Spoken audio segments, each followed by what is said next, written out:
저녁 때가 다 되었는데 예수님께서 갈릴리 바다에 배를 띄우셨습니다. 제자들에게 얘들아 저녁이지만 바다를 건너가야 되겠다 말씀을 하셨던 것이죠. 그런데 아무리 생각을 해보아도 이 저녁에 갈릴리 바다에 배를 띄웠다고 하는 것은 세 가지 면에 있어서 무리수가 제 눈에는 들어왔습니다. 첫째는 지금 시간대가 저녁 때였다고 하는 것입니다. 저 어릴 때도 저녁 때면 그냥 일찍 밥 먹고 촛불도 아까워서 잤습니다. 수천 년 전도 마찬가지였습니다. 밤에는 무슨 가로등이 있는 시대도 아니에요. 배를 타면 배 안에도 무슨 불이 들어올 수 있는 시스템이 있는 것도 아닙니다. 초저녁에 배를 띄워서 갈릴리 바다를 건너간다 그러면 깜깜한 한밤중에 바다 건너편에 도착한다는 이야기인데 이 배를 안내할 등대가 거기에 있는 것도 아니었습니다. 그러니까 깜깜한 바다에 배를 띄운다고 하는 것은 어찌 보면 굉장히 무모해 보이는 일이었다고 하는 것이죠. 그리고 요즘의 배들처럼 무슨 시동을 켜면 이게 모터에 의해서 움직이는 배 시스템이 아니었습니다. 그 배를 누가 저어야 하냐면 제자들이 노를 저어야 했을 것입니다. 제자들 하루 종일 예수님 따라다니면서 전도하고 선교하고 뒤치다꺼리 하면서 일했는데 이제 이 저녁낮을 쉬어야 할 시간에 노를 저어서 바다 건너로 가자 하는 예수님의 제안에 사실 제자들은 마음에 들지 않았겠구나 하는 생각을 해보았습니다. 툴툴거리면서 가지 않았겠는가. 피곤한데 하루 종일 피곤한데 저녁낮에 좀 쉬게 해주시면 얼마나 좋아. 왜 굳이 이 바다를 건너간다고 하신단 말인가. 제가 보니까 이 저녁나절에 갈릴리 바다에 배를 띄웠다고 하는 것은 무리였겠구나. 두 번째, 뭐가 무리였겠는가? 풍랑이 무리였습니다. 갈릴리 바다는 저녁 때 한밤중이 되면 주로 풍랑이 자주 일어나는 것으로 유명했습니다. 저도 한 10여 년 전에 성지순례에 가서 갈릴리 바다 위에서 배를 타보았고 가이드를 통해서 우리가 타고 있는 이 배가 2000년 전 예수님이 타셨던 배의 크기하고 아주 비슷합니다. 그러면서 갈릴리 바다 북쪽에 있는 언덕 위에 산자락을 손으로 지적하면서 저 산을 바람이 넘어오면서 돌풍으로 바뀌어서 이 바다에는 밤에 풍랑이 자주 일어납니다 하는 이야기를 그때 들을 수가 있었습니다. 그러니 밤이 되면 풍랑이 자주 일어날 것이라고 하는 사실을 예수님은 분명히 알고 계셨을 텐데 그 바다에 그 밤에 굳이 배를 띄우실 이유가 무엇이란 말입니까? 아니나 다를까 배를 띄웠는데 돌풍이 일어났습니다. 풍랑이 일어났고 배가 금방이라도 뒤집힐 것 같았다고 성경이 말씀하고 있는 것이죠. 여러분들도 잘 알고 계십니다만 그 배에는 최소 어부 출신 제자가 4명은 있었습니다. 베드로, 요한, 안드레, 야고보. 그 바다의 전문가였고 배의 전문가였습니다. 이제까지 물고기를 잡으면서 풍랑이 일어나는 다양한 경험도 했을 테고 그 풍랑 속에서 배를 어떻게 제어해야 되는지 그 분야의 전문성을 가지고 있었을 것입니다. 그러나 그런 전문가들, 어부 출신 제자들에 의해서도 그 배가 통제가 되지 않았다고 하는 것 아닙니까? 마가복음 4장 38절 중간에 보니까 선생님이여 우리가 죽게 된 것을 돌보지 아니하시나이까 이렇게 말하는 것으로 보아야서 곧 죽게 생겼구나, 금방 뒤집히게 생겼구나 하는 것을 우리는 짐작해 볼 수가 있습니다. 그럴 정도로 이 풍랑이 보통은 넘었구나 하는 것입니다. 아무튼 깜깜한 밤으로 흘러가는 그 시간대에 풍랑이 일어날지도 모르는 그 바다에 배를 띄웠다고 하는 것은 어쨌든 예수님이 지금 무리수를 두고 계셨구나 하는 것을 알 수가 있습니다. 예수님의 무리수 세 번째는 예수님이 지금 너무나도 피곤해 계셨다고 하는 것입니다. 성경 마가복음 4장 앞부분 3장부터 읽어보면 예수님이 굉장히 강행군을 하고 계셨어요. 그런데 강행군을 하셔서 그랬는지 그 배에 타자마자 주무셨다고 하는 것입니다. 풍랑이 일어나는데도 깨닫지를 못하고 주무실 정도였다고 그러면 예수님의 피곤도가 어느 정도였겠는지 알 수가 있습니다. 누가 업어가도 모를 정도로 잠을 잘 자는 사람들이 있습니다. 책만 펼치면 잠이 오고 설교만 시작되면 잠이 오는 사람들이 있어요. 극장에 가서도 영화 보다가 잠자는 사람들 주변에서 많이 보았고요. 제가 얼마 전에 야구장 갔는데 그렇게 시끄러운데도 옆에서 자고 있더라고요. 정말 잠이 잘 오는 사람들이 있습니다. 기가 막힙니다. 그런데 얼마나 피곤하면 이런 상황에서도 잠이 올까? 예수님도 얼마나 피곤하면 저런 상황에서도 잠이 올까? 마가복음 4장 38절 앞부분 보았더니 예수께서는 고물에서 베개를 베고 주무시더니 제자들이 깨우니까 그때서야 일어났다고 성경이 말씀하고 있는 것입니다. 어느 정도로 피곤하시면 배가 그렇게 출렁거리는 상황에서도 주무시고 계셨단 말인가. 잠에 아주 푹 취했구나 하는 것을 알 수가 있는 것입니다. 이런 무리수를 두면서 예수님이 바다를 건너가자고 말씀하셨어요. 물론 깨어 일어나신 예수님께서 바다를 잔잔하게 하셨고 그리고 제자들과 함께 바다를 건너가셨다고 하는 것을 우리는 잘 알고 있습니다. 그럼 이 장면만 읽고 나면 우리들은 아멘 할렐루야, 예수님의 능력이 대단하시구나, 파도도 잔잔하게 하시는 분이 예수님이시구나, 그러니 우리도 믿고 의지하면 우리 인생의 파도도 풍랑도 잔잔하게 해주실 것이구나 하고 설교도 끝나고 아멘하고 돌아가면 얼마나 좋겠습니까마는 그 이후에도 사건이 전개된다고 하는 것이죠. 마가복음 5장 1절과 2절 말씀이 이렇게 이어지고 있습니다. 예수께서 바다 건너편 거라사인의 지방에 이르러 배에서 나오심에 곧 더러운 귀신 들린 사람이 무덤 사이에서 나와 예수를 만났다고 성경이 말씀하고 있는 것이죠. 초저녁에 배를 띄웠는데 밤새도록 풍랑이 일어나서 노를 젓고 바다에서 헤매다가 이 시간대는 안 나와 있습니다만 다음 날 아침에 바다 건너편 거라사인의 지방에 지금 도착을 한 거예요. 얼마나 힘들었을까요? 사실 제자들도 밤에 한잠도 못 잤을 것입니다. 예수님은 풍랑 만나기 전부터 거기서 주무시고 계셨으니 그럴 정도로 피곤해 가셨는데 밤새 한잠도 못 주무시고 거라사인의 지방에 지금 이 배가 도착을 했으니 예수님의 피곤도는 더 심했겠구나 하는 생각을 해보게 됩니다. 이런 상황에 바다를 건너가서 누구를 만난다고 그러면 제자들은 얼마나 귀한 사람을 만나길래 저 풍랑을 헤치고 이 바다를 건너오셨단 말인가. 얼마나 급한 사람을 만나시길래 죽어가는 사람이 기다리고 있는가 보다. 예수님이 가셔서 손을 얹어 주셔야만 고침받을 수 있는 그런 급한 사람이 기다리고 있는가. 그러니 저 풍랑을 헤치고 예수님이 오셨지. 아니면 얼마나 그리운 사람이 기다리고 있길래, 얼마나 보고 싶은 사람이 기다리고 있길래 예수님이 저 풍랑을 헤치고 저 깜깜한 밤중을 헤치고 여기에 왔을까. 이런 생각들 하지 않겠습니까? 그런데 예수님이 그날 밤을 꼴딱 세우면서 그 풍랑을 뚫고 그 피곤한 중에도 불구하고 그여 바다를 건너와서 만나는 사람을 보니까 제자들이 기가 막힌 거예요. 세상 말로는 허걱, 멘붕에 빠질 수밖에 없는 상황이었습니다.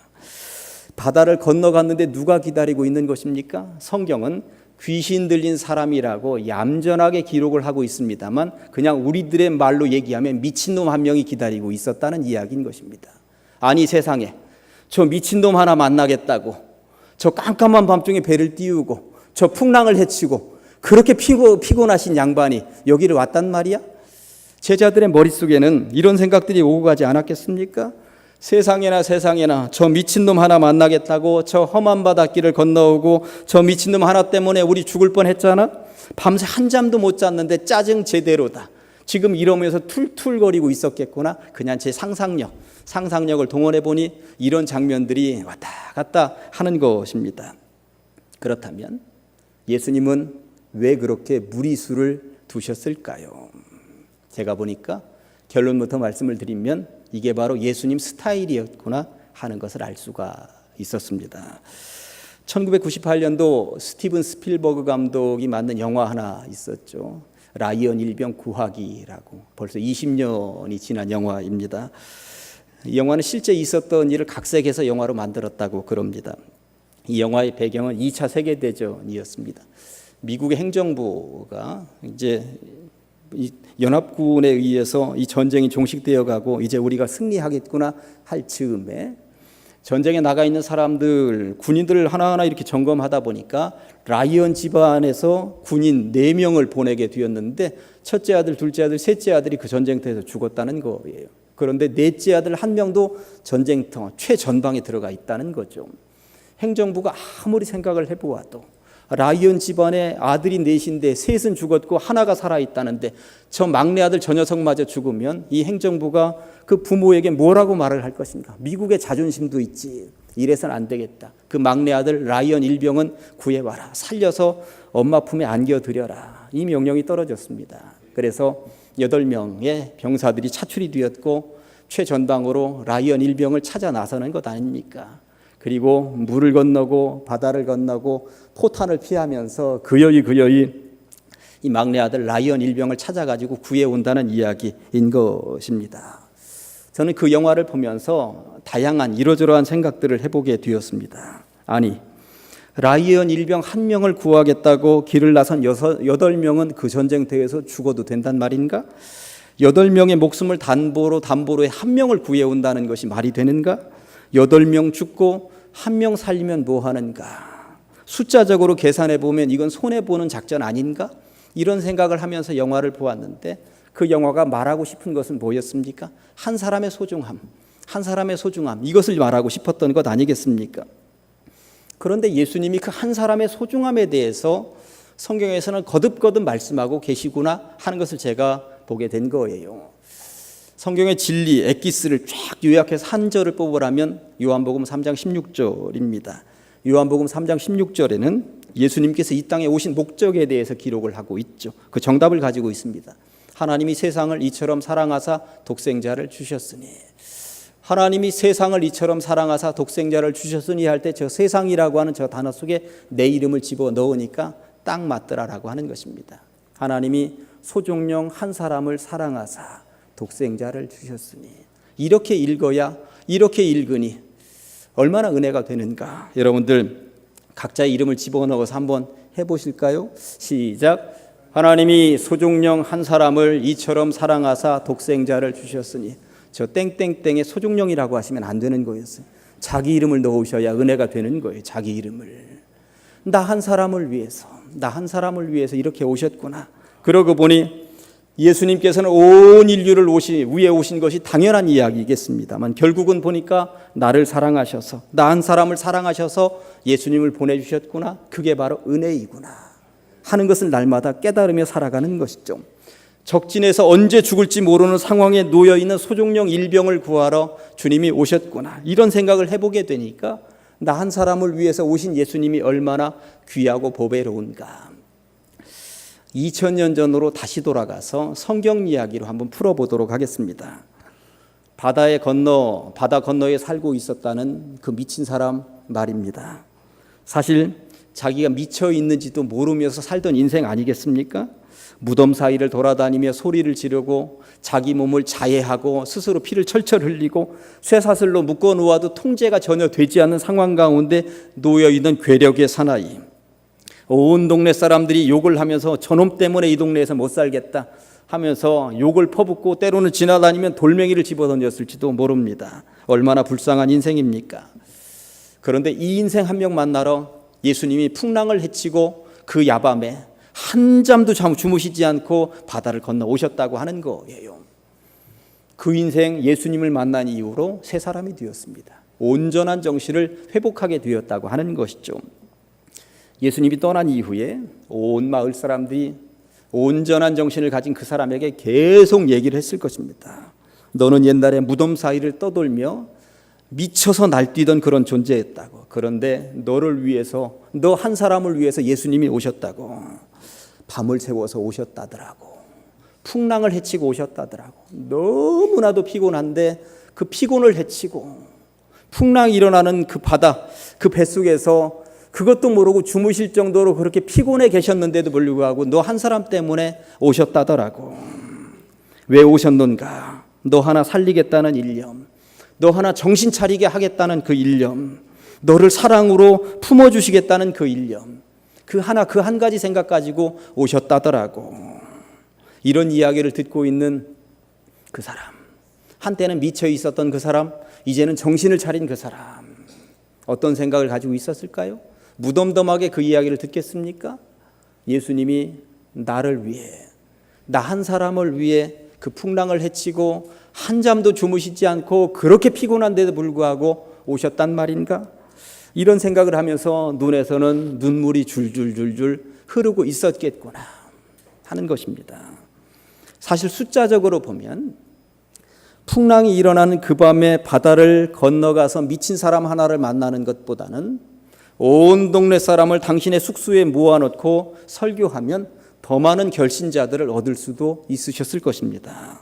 그러나 예수님은 한 사람. 이 한 사람을 놓치고 싶지 않으셨다고 하는 것이죠. 왜 그러셨을까요?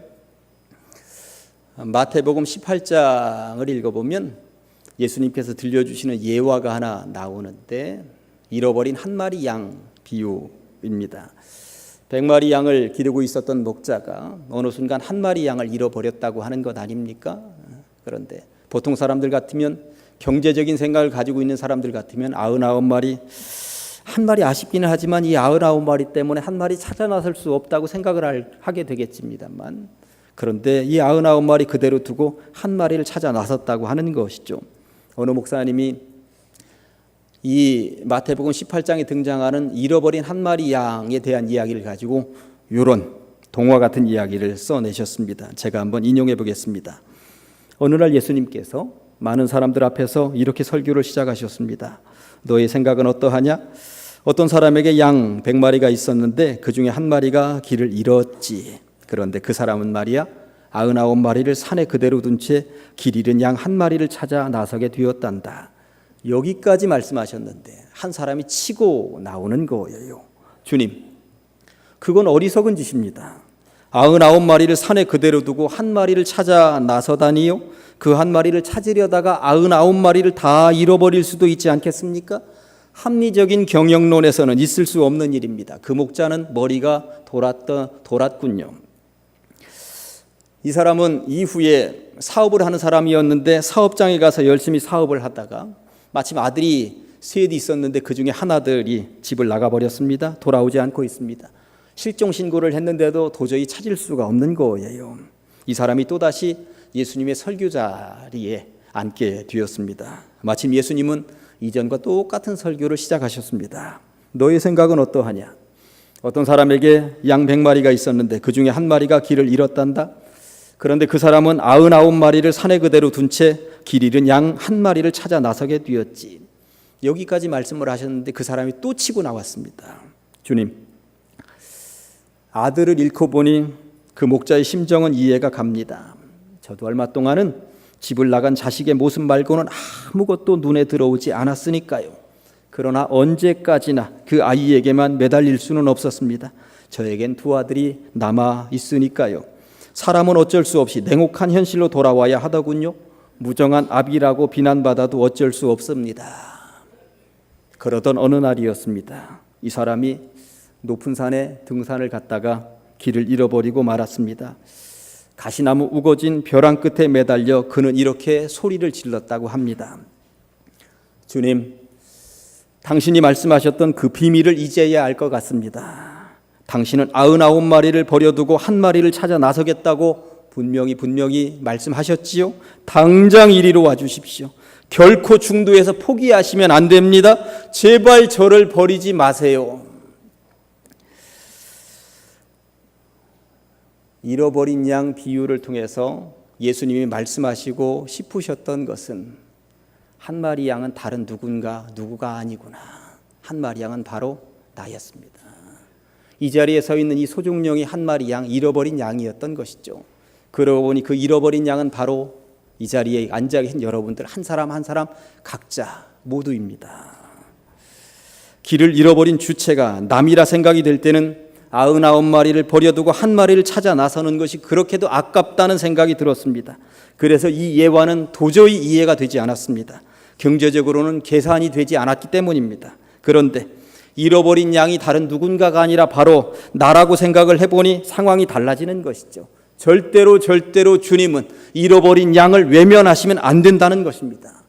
내가 길을 잃어버렸다는데, 그래서 내가 당장 죽게 생겼다는데 주님께서 얘야 99마리를 놔두고 너에게 갈 수가 없구나 하신다면, 내가 미쳐서 죽어간다는데 얘야 오늘은 내 숙소에 이렇게 많은 사람들이 설교를 들으러 왔는데 도저히 너에게 갈 시간이 없구나 하신다면 아찔하지 않습니까? 장일선이라고 하는 저명한 구약 신학자가 쓴 글을 한번 인용해 드렸던 기억이 몇 년 전에 있는데 제가 그 일부만 다시 한 번 더 인용해 드리도록 하겠습니다. 사람은 에덴 동산 밖으로는 나가지 말라는 부모의 명령이 자신의 자유를 구속한다고 늘 생각하며 살고 있었습니다. 그는 에덴 동산 밖의 세상에서 마음껏 자유를 누려보겠다고 호언장담하면서 에덴 동산 밖으로 뛰쳐나가게 됩니다. 동산 밖의 세상은 그가 생각하던 자유천지와는 달리 고뇌와 번민과 고통과 수고의 연속인 엉겅퀴와 가시덤불로 뒤덮인 깊은 숲속이었습니다. 사람은 가면 갈수록 점점 더 깊은 숲속에서 헤맬 뿐 도저히 동산으로 돌아갈 수 있는 길을 찾을 수가 없었습니다. 그는 이마에 땀을 흘리며 해산의 고통과 같은 아픔을 참아가면서도 그 동산을 다시 찾아가려고 안간힘을 쓰게 됩니다. 바로 그때 어떤 낯선 젊은이가 이 현대인의 등 뒤로 다가와서 어깨를 툭툭 칩니다. 사람은 놀라서 몸을 들려 그 젊은이를 쳐다보니 그 사람은 현대인에게, 그 젊은이는 사람에게 이렇게 말했습니다. 동산으로 가는 길을 찾고 있지 않습니까? 그렇다면 나를 따라 오시지요. 사람은 그 말에 움찔했습니다. 이런 생각이 번개처럼 그의 마음을 스쳐갔기 때문입니다. 그래도 나는 이곳에서 동산을 찾기 위해 얼마나 많은 시간과 정력을 소비했는가 말이다. 그런데 아직까지도 그 길을 찾지 못했거늘 이 낯선 산에는 도대체 누구이길래 그 길을 안다고 감히 나설 수 있단 말인가. 사람은 자신의 체면을 살리기 위해서 그 젊은이에게 묻습니다. 당신은 도대체 누구시오? 젊은이가 대답을 합니다. 나는 저 동산 주인의 아들입니다. 그래서 이쪽 지리를 잘 알고 있답니다. 그래도 사람은 얼른 마음이 내키질 않습니다. 예수의 제자 중 한 사람이었던 도마가 예수가 죽었다가 다시 살아났다는 사실을 믿을 수가 없어서 구체적인 증거를 요구했던 것처럼 사람은 그 젊은이에게 다시 캐어 물었습니다. 당신이 저 동산 주인의 아들이라는 사실을 내가 어떻게 믿을 수가 있겠소? 그러자 그 젊은이는 자신의 두 손과 허리와 두 발을 가리키면서 보십시오. 제가 당신을 찾아오느라고 이렇게 가시에 찔리지 않았습니까? 그제서야 사람은 그 젊은이 앞에 무릎을 꿇었다고 하는 것입니다. 어린 양 한 마리의 비유와 그리고 장일선 교수님의 이 얘기를 통하여서 우리는 아주 명쾌한 진리 하나를 깨닫게 되죠. 우리 각자가 잃어버린 양이었다고 하는 사실, 내가 잃어버린 양이었다고 하는 사실, 다시 찾지 않아도 될 만큼 정말 보잘것없는 양이었다는 사실, 그런 사람이었는데, 그런 존재였는데 주님이 친히 찾아오셨다고 하는 것입니다. 나 한 사람을 구원시키기 위해서 손과 발에 허리에 큰 상처를 입으시고 찾아오셨다고 하는 것이죠. 내가 얼마나 소중한 존재이기에 그분께는 누군가가 생각지도 못한 순간에 나를 찾아온다는 것은 감동입니다. 예수님께서 하늘 보좌를 버리고 나를 찾아오셨다고 하는 것, 바다 건너 미친 사람을 찾아가셨듯이 헤매고 있는 어린 양, 한 마리 어린 양을 찾아가셨듯이 주님은 그렇게 우리에게 감동을 주시는 분인 것이죠. 이제 설교를 마무리하려고 합니다. 엄마가 밥상을 들고 호주를 찾아간 것 보면서 감동이죠. 그런데 하늘 보좌를 버리고 생명밥상을 들고 우리들을 친히 찾아오신 주님의 견주면 아무것도 아닙니다. 그런데 우리는 그 놀라운 사랑을 놓치고 모른 채 하면서 살고 있죠. 풍랑을 헤치고 그 깜깜한 밤에 그렇게 피곤한데도 단 한 사람 만나겠다고 찾아가신 예수님, 잃어버린 한 마리 양 경제적인 관점으로 보시지 않고 그 불쌍한 어린 양 찾아 나서는 마음이 예수님이신 것이죠. 그렇다면 오늘날 우리를 찾아오신 분이 누구? 인생 최대의 선물 예수 그리스도, 그분이 오셨습니다. 그분이 우리를 찾아오셨습니다. 그분 손잡고 이제 평생 행복의 길 걸어가시기를 주님의 이름으로 간절히 축원합니다. 기도하십니다. 하나님 아버지, 주님의 은혜를 감사합니다. 아무리 풍랑이 일어나는 바다도, 깜깜한 밤중도 피곤하셔도 한 사람 한 영혼을 찾아가셨던 주님, 잃어버린 한 마리 양을 찾아가셨던 주님, 그 주님이 나 한 사람, 우리 한 사람을 위해서 여기까지 오셨음을 분명히 기억하며 그 손 붙잡고 행복의 길 걸어갈 수 있는 주의 백성들 다 되게 하여 주시옵소서. 예수님의 이름으로 기도합니다. 아멘.